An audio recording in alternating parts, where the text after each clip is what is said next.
Alright, I'm going to be making buckwheat and Pollock bake with some broccolini for dinner.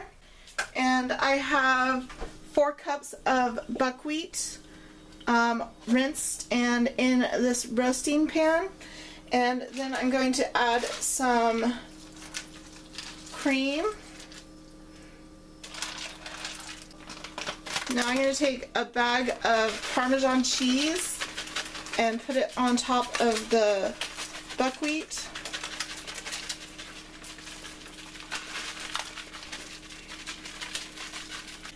And I'm going to get my oven preheated to 350.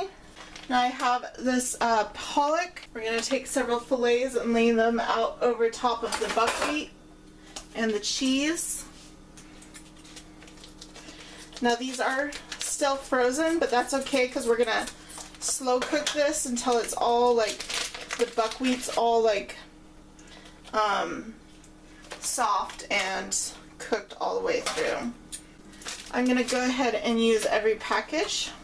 Just kind of layer it on top of each other. It's gonna be like a casserole bake, I guess.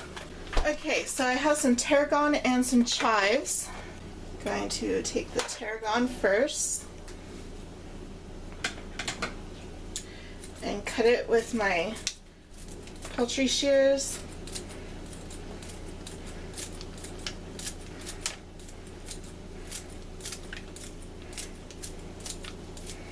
This is a real quick and easy dinner, healthy too. Now I got some chives. And I'm going to take half of those chives, save the other half of them, and I'm going to slice the chives onto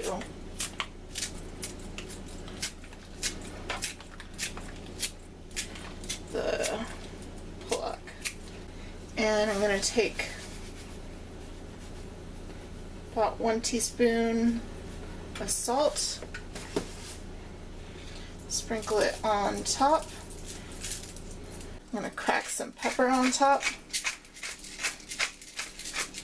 And then I'm going to take another container of cream and pour that over top. Now I'm going to cut some butter and put it on top.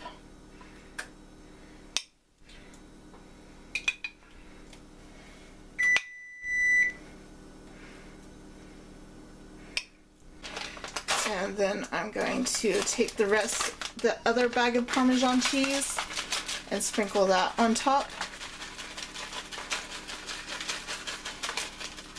Now you want to use a nice aged hard cheese. You don't have to use Parmesan, but whatever aged hard cheese you like. And now I'm going to take the rest of the chives and cut them on top. And then finally, I'm going to top it all with some paprika. Now we're going to put that in the oven at 350 and let it cook for, let's do an hour and see how it does. Alright, I'm going to be making a garlic honey mustard sauce to go with the broccolini. And I have this coarse ground Dijon mustard. I'm going to use the rest of it, what I can get out of here. So that looks like 2 tablespoons. And then I have this horseradish mustard. I'm going to use 2 heaping teaspoons full too, which is about 2 tablespoons. Then I have, let's see, 10 cloves of garlic that I'm going to chop. And I'm just going to leave it coarsely chopped like that. Then I'm going to add some honey, about 1 tablespoon of honey. And I'm going to add about 1 tablespoon of olive oil and mix that up. Just give it a taste.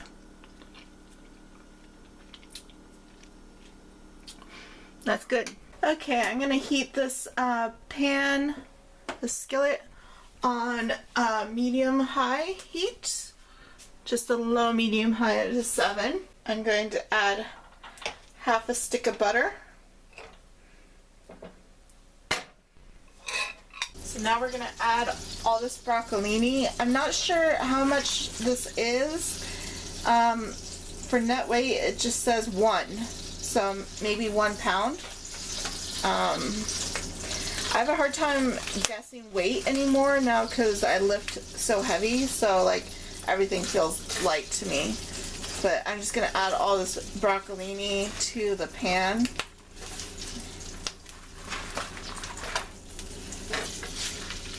Beautiful dark color, looks nice and fresh. Now I'm just gonna cover it and let it steam. All right, now I'm gonna give it a little toss.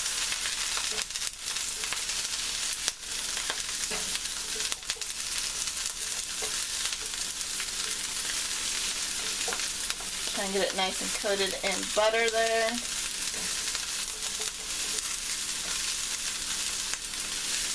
Spread it out.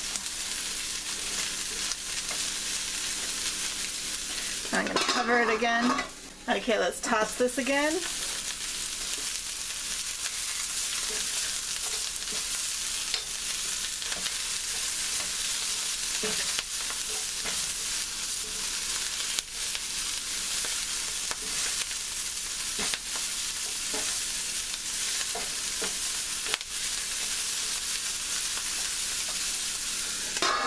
All right, stir it up again.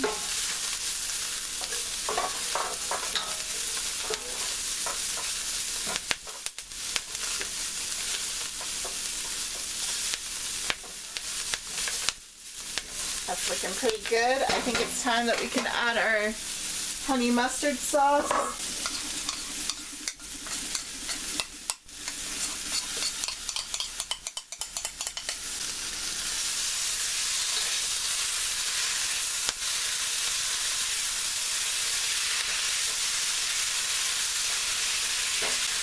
Okay, I'm going to turn this off and just let it cook with the leftover heat.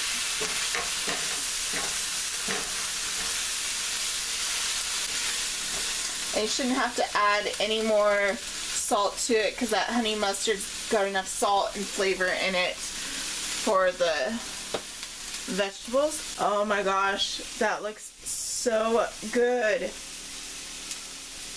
Okay, I think it might be done. So we're gonna pull that out and look, but that looks absolutely fabulous. So let's dig in there and see. It's still a little creamy, so that might have not been enough buckwheat. Let's see, is that buckwheat done yet? Oh yeah, the buckwheat's done.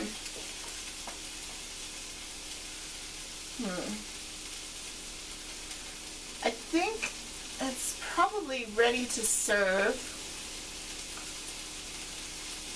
Yeah, that fish is just falling apart. It's just gonna be extremely creamy because I would probably use more buckwheat than I did for that, but it's all done. The fish is falling apart, the buckwheat's cooked through. So we are done with that. Oh, it smells so good. Okay, let's serve some up with my new plates here. I'm gonna get some broccolini. Yum. And then we'll get some pollock. Alright, there is the broccolini with creamy buckwheat and creamy pollock. Second thoughts on making this, I might make it with sour cream instead of heavy cream, or make it with more buckwheat. Probably more buckwheat in a combination of both, because then it would be thicker and it wouldn't have this like cream all over the place. But the cream might be good to, I don't know, it might be good with everything. But it looks delicious. I can't wait to dig in.